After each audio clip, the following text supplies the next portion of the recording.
लोग ब्रज जाते हैं, आप भी ब्रज गए होंगे, ब्रज में चप्पल जूते नहीं पहनते, इसका क्या कारण है? क्योंकि ब्रज में ठाकुर जी ने पादुका धारण नहीं की। अच्छा।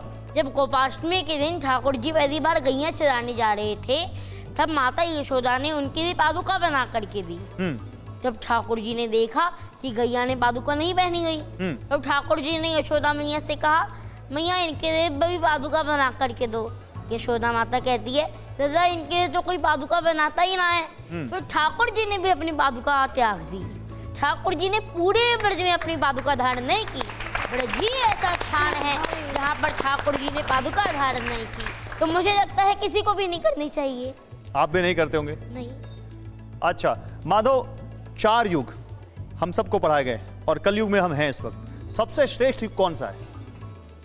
सबसे श्रेष्ठ कलयुग है, क्योंकि कृते अध्यायतो विष्णु त्रेतायाम यजतो मखे द्वापरे परिचार्यायाम कलौ तद्धर कीर्तनात्। कृते अध्यायतो विष्णु त्रेतायाम यजतो मखे। कृते अध्यायतो विष्णु, सतयुग में हमें हजारों साल तक भगवान का ध्यान करना पड़ता था, तब हमें भगवान की प्राप्ति होती थी। कृते अध्यायतो विष्णु त्रेतायाम यजतो मखे। त्रेता युग में हमें हजारों साल तक यज्ञ करने पड़ते थे, तब हमें भगवान की प्राप्ति होती थी। द्वापरे परिचार्यायाम, और द्वापर युग में हमें हजारों साल तक बड़े बड़े मंदिर बनाने पड़ते थे, भगवान की अर्चना वंदना करनी पड़ती थी, तब हमें भगवान की प्राप्ति होती थी। किंतु कलयुग में तो कलौ तद्धरि कीर्तनात्। कलयुग में तो ना तो यज्ञ करने की आवश्यकता है, ना तो ध्यान करने की आवश्यकता है, ना हमें अर्चना वंदना करने की हजारों साल तक जरूरत है, क्योंकि अब तो हमारी जो आयु है वो भी बहुत कम है, क्योंकि मंद सुमंद मंदेयो मंद भाग्य उपाद्रता। जो लोग हैं कलयुग के वह मंद हो चुके हैं, क्योंकि पठम पठम पठानी संस्कृत कभी ना आनी आनी तो भूल जानी मास्टर से डंडे खानी। और कलौ तद्धरि कीर्तनात्। कलयुग में तो केवल हरि का नाम लेने से भगवान की प्राप्ति होती है, तो हमें तो हरि नाम लेना चाहिए। हरे कृष्ण। रसराज जी, माधव जी को गुरु मान लूंगा मैं आज। क्या अद्भुत ज्ञान, और आखिरी में जो लाइन देते हैं, क्या बात है। मैं अच्छा एक काम करते हैं, एक छोटे बच्चे कुछ हमारे साथ हैं, इनसे ही बात करते हैं। बेटा घबराना नहीं, बिल्कुल तुम्हारा कोई टेस्ट नहीं है, कोई श्लोक कोई मंत्र कुछ नहीं पूछूंगा मैं, मुझे मालूम है। नाम बताओ अपने अपने। सुरंजन शर्मा। आपका नाम? आरव। किस क्लास में सुरंजन? 4th। आरव आप में किस में? 6th। बेटा आपका क्या नाम है? लक्ष्य गोयल। किस क्लास में हो? 4th। आपका नाम बेटा? दिवांशी। दिवांशी किस क्लास में हो? 4th। आपने ये कंठी पहनी हुई है गले में, किसने पहनाई?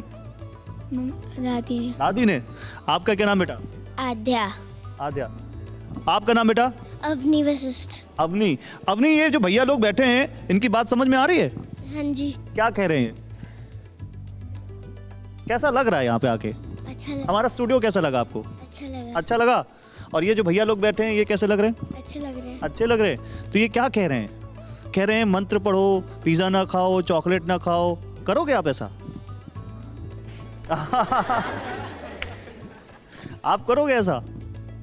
नहीं, कोई देखिए चॉकलेट छोड़ने को तैयार नहीं है, कोई नहीं। आप बताओ बेटा। हाँ। भैया जो कह रहे हैं, करोगे ऐसा? नहीं। हाँ, क्यों करोगे? मत करना, कोई जरूरत नहीं है। पढ़ाई लिखाई कर रहे हो? क्या पढ़ रहे हो? मैथ्स। तो मैथ्स, भैया बोले मैथ्स ज़्यादा पसंद है। मैंने उनसे पूछा था अभिनव भैया से कि मैथ्स ज़्यादा कठिन है कि मंत्र, तो उन्होंने बोला मैथ्स कठिन है। आपके लिए क्या कठिन है? मंत्र आते हैं? नहीं आते। मैथ्स इनके लिए भी कठिन है। आप बताओ, आपको क्या लगता है, भजन करना चाहिए? करना चाहिए। तो करते हो? तो क्यों नहीं करते फिर? अच्छा एक छोड़ो ये सब छोड़ो, फंसाने वाले सवाल नहीं। ये जो लोग भैया लोग जो बोले या जो उन्होंने सुनाया या जो कहा, अच्छा लगा सुन के? अच्छा लगा? क्यों अच्छा लगा? कभी सुना नहीं ऐसा?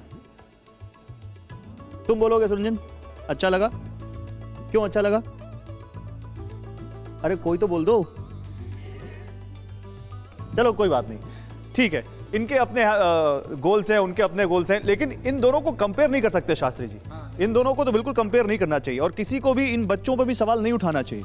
नहीं, कंपेयर नहीं करना चाहिए। हाँ। लेकिन देखिए, घर का जैसा माहौल, यदि आप चाहते हैं कि आपकी संतान बढ़िया निकले तो उसके लिए माता पिता पहले बढ़िया बनना पड़ेगा। श्रेष्ठ माता पिता के कर्म का अनुसरण ही संतान, महाजनो एन गतासा पंथा। हमारे माता पिता जो कर्म करते हैं बच्चे उसी को देखकर। नहीं, लेकिन शास्त्री जी इसमें जरूरी तो नहीं है कि हर बच्चा साधु बन जाए। ऐसा जरूरी नहीं है, क्योंकि हिरण्यकश्यप के घर में भी प्रहलाद का जन्म हुआ है और ध्रुव का जन्म भी जो है हुआ है उत्तानपाद के घर में, तो ऐसा आवश्यक नहीं है। लेकिन ज्यादातर अनुसरण की परंपरा अपने देश में है। हाँ रसराज जी, मेरा यही सवाल है, समाज में हर किसी की जरूरत है, हर किसी का अपना हर किसी की भूमिका है, इनकी भी भूमिका है और इनकी भी भूमिका है। तो मुझे लगता है कि हम आज इतने शो के जरिए ये संदेश ना दें कि जो बच्चा मंत्रोच्चारण नहीं जानता, जो श्लोक नहीं पढ़ता, वो गलत है या खराब है। हमें ऐसा तो बिल्कुल नहीं कहना चाहिए। देखिए, मैं यही कहने वाला था। हाँ, ये जो बालक है, इनमें कोई इंजीनियर है, इनमें कोई डॉक्टर है, इनमें कोई साइंटिस्ट है, हर एक लाइन एक अलग है। ये मार्ग अलग है और मार्ग सब अलग है। लेकिन इन बालकों को हम कहें कि अब इतने श्लोक ये गा रहे हैं, तुम भी गा करके दिखाओ, सुनाकर, या इनकी इंसल्ट नहीं। मैं तो ये कहना चाहता हूँ कि ये बालक इन बच्चों को देख करके 1% इतना भी सीख जाए कि भाई मुझे सुबह उठकर एक समय भगवान का भजन करना है और उसके बाद आगे जो मुझे बनना है उसके लिए अपने लक्ष्य में जुट जाऊं, जो मुझे करना है उसके लिए मेहनत करूं, एफर्ट करूं। तो भक्ति और भौतिकवाद दोनों ही मिलकर के चलना जरूरी है। जैसे अभिनव कह रहे थे कि आध्यात्म अगर हमारे पैर हैं तो भौतिक आध्यात्मिक ज्ञान तो भौतिक ज्ञान हमारे हाथ है और दोनों को चाहिए। भावना, तो जैसे इन बच्चों को इनसे कंपेयर नहीं करना चाहिए, वैसे इनको भी इनसे कंपेयर नहीं करना चाहिए। मतलब इनको भी कुछ चीज़ें ऐसी हैं जो सिखानी चाहिए, जो अभी शायद इनको नहीं पता है, जिसमें कुछ बच्चे फिजिकल एक्टिविटी में नहीं है, खेलते नहीं है, या कुछ बच्चों को और ज्ञान ऐसा जो सामाजिक ज्ञान मिलता रहे उन्हें।